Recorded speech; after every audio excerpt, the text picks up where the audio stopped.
इटावा के चोटी कांड की वजह से पिछले कुछ समय से उत्तर प्रदेश में सियासी भूचाल मचा हुआ है। इटावा का विवाद भागवत कथा पढ़ने वाली की जाति से शुरू हुआ, जो यूपी में यादव वर्सेस ब्राह्मण पॉलिटिक्स की विसाद बन गया है। कथावाचक मुकुटमणि यादव की पिटाई और उनकी चोटी काटने के मुद्दे को लपककर अखिलेश यादव 2027 की सियासी बैतरणी पार करना चाहते हैं। कथावाचकों ने 2 आधार कार्ड के साथ गलत जाति बताकर लोगों के साथ छलावा करने का काम किया है और ये मामला पुलिस तक पहुंच चुका है। ये जानने के बावजूद इटावा के चोटी कांड के जरिए अखिलेश यादव अपने पीडीए यानी पिछड़ा, दलित और अल्पसंख्यक वोट बैंक को एकजुट करने की कोशिश कर रहे हैं। लेकिन सीएम योगी ने अपना पुराना ब्रह्मास्त्र चलकर अखिलेश यादव समेत तमाम विपक्ष के अरमानों पर पानी फेर दिया है। एक कार्यक्रम के दौरान जाति आधारित राजनीति और माफियाओं को संरक्षण देने वालों पर तीखा प्रहार करते हुए सीएम योगी ने कहा कि कुछ लोग सिर्फ वोट बैंक के लिए देश को बांटने का काम कर रहे हैं। ऐसे लोगों से सावधान रहने की जरूरत है। योगी ने इसके लिए एक बार फिर से बटोगे तो कटोगे वाले अपने पुराने नारे का जिक्र किया। अखिलेश की जाति वाली सियासत पर प्रहार करते हुए सीएम योगी ने कहा, 2017 के पहले का यूपी दंगों के रूप में जाना जाता था। ये लोग माफिया के सामने नाक रगड़ते थे। ये लोग जाति के नाम पर बांट रहे हैं। वोट बैंक के लिए कब तक देश को बांटेंगे? बटोगे तो कटोगे, एक रहोगे तो नेक रहोगे। वोट बैंक के लिए लोग कब तक और कितना बांटेंगे देश को? कितना बांटेंगे? ये बांटने वाले लोग वही हैं जिनको जब अवसर मिला था तो दुर्दांत माफियाओं के सामने नाक रगड़ रहे थे। पहले तो नौकरी के नाम पे वसूली करते थे। आज जब वसूली का धंधा बंद हो गया, गुर्गों की दुकानों को बंद करा दिया गया, अब ये लोग जाति के नाम पर बांटने का काम कर रहे हैं। जगह जगह जाकर के जगह जगह जा रहे हैं। मैं तो बार बार इस बात को कहता हूं कि बटोगे तो कटोगे।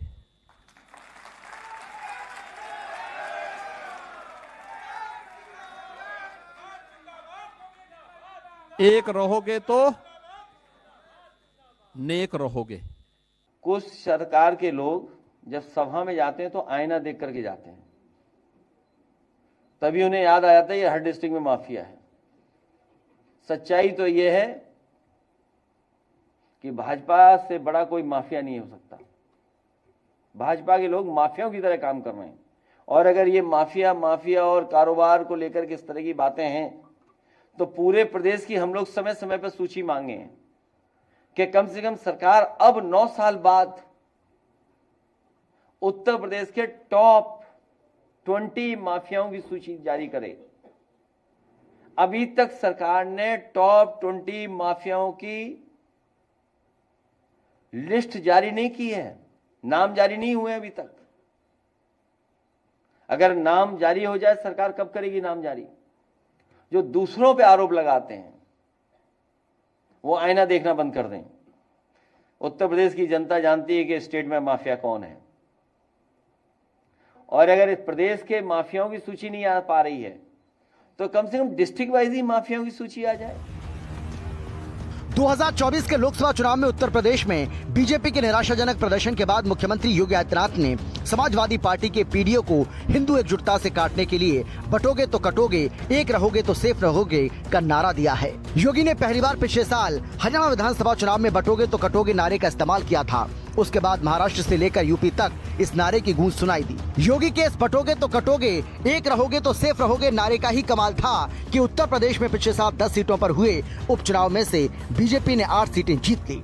इसमें कुंदरकी की वो सीट भी शामिल थी जो समाजवादी पार्टी की मजबूत गढ़ मानी जाती थी, जिससे साफ है कि योगी के बटोगे तो कटोगे वाले ब्रह्मास्त्र का विपक्ष के पास अभी कोई जवाब नहीं है। बटे थे तो कटे थे, अब एक रहेंगे तो सेफ रहेंगे।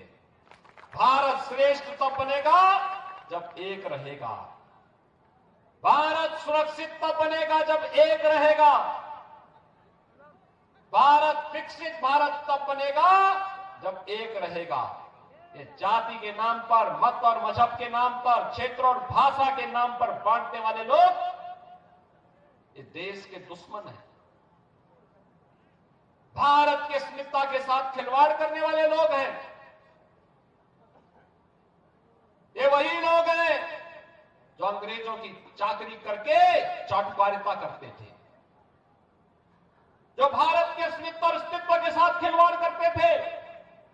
हमें बंटना नहीं है और बटेंगे नहीं तो किसी माए के लाल की हिम्मत नहीं कि काट सके। विपक्ष की बांटने वाली राजनीति को कुंद करने के लिए ही योगी ने बटोगे तो कटोगे नारे का इस्तेमाल शुरू किया था। यूपी में इस वक्त बांटने वाली राजनीति अपने चरम पर है। जब से इटावा में कथावाचक मुकुटमणि यादव का चोटीकांड सामने आया है, उसके बाद से उत्तर प्रदेश के यादव और ब्राह्मण आमने सामने आ चुके हैं और समाजवादी पार्टी जाति की इस लड़ाई को और भी ज्यादा तूल देने में जुटी है।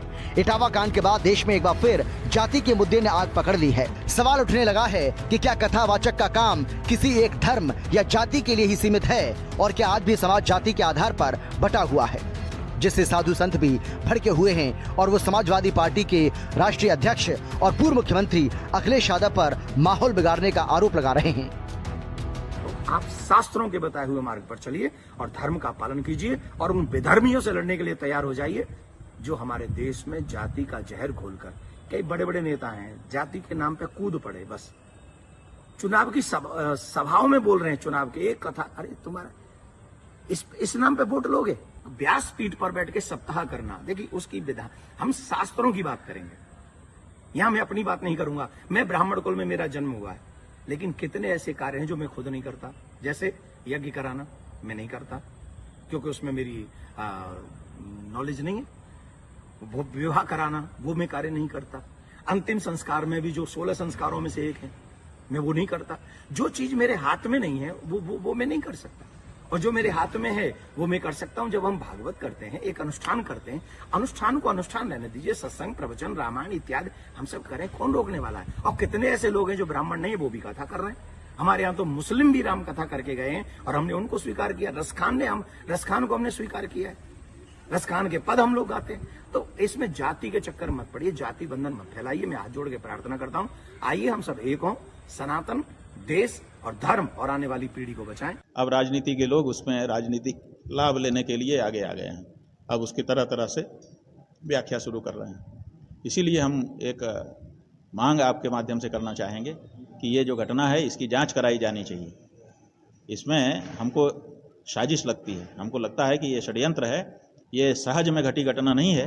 हमको लगता है कि पहले से ही बुलाने वालों को पता था कि ये अपनी जाति छिपा करके कथा करते हैं, पहले इनको बुलाया जाए, फिर एक दिन के बाद इनको अपमानित किया जाए। ऐसा योजना हो सकती है, ऐसी हमको आशंका है। इसलिए हम चाहते हैं कि इसकी जांच की जाए, क्योंकि जिस तरह से घटना घटी है और घटना के बाद जिस तरह से राजनीति के लोग इसका लाभ उठाने के लिए लालायित दिखाई दे रहे हैं, लाभ उठाने का प्रयास करते दिखाई दे रहे हैं, उनको ये भी परवाह नहीं है कि इससे हिंदू समाज में एक खाई गहरी बन जाएगी। तो इससे हमको समझ में आता है कि ये राजनीतिक लाभ लेने के लिए कराई गई घटना। उत्तर प्रदेश की योगी सरकार पिछले 8 साल से पीएम मोदी के सबका साथ सबका विकास वाले मंत्र पर काम कर रही है। अपराध के खिलाफ भी योगी सरकार जीरो टॉलरेंस की नीति पर काम करती है, जिसका डंका सिर्फ यूपी ही नहीं बल्कि देश विदेश में बज रहा है। ऐसे में विपक्ष को 2027 में भी अपनी वापसी की उम्मीद धूमिल होती नजर आ रही है। अखिलेश यादव इटावा कांड को तूल देकर 27 की नैया पार लगाने की कोशिश कर रहे हैं। मामला सामने आने के बाद अखिलेश यादव ने 24 जून को कथावाचक और उनके साथियों को लखनऊ बुलाया, उन्हें 51 हजार रुपए देने का ऐलान किया, जिसमें 21 हजार रुपए उसी वक्त दे दिए गए। साथ ही ढोलक और हारमोनियम भी गिफ्ट की और कथा भी कहलवाई। लेकिन जिस तरह से इसको लेकर यादव समाज के लोग सड़क पर उतरकर बवाल काट रहे हैं, चोटी कांड की लड़ाई यादव बनाम ब्राह्मण की बन गई है। अखिलेश को अपना ये दाव उल्टा पड़ता नजर आ रहा है। ऐसे में उन्होंने इसके लिए बीजेपी को जिम्मेदार ठहराना शुरू कर दिया है।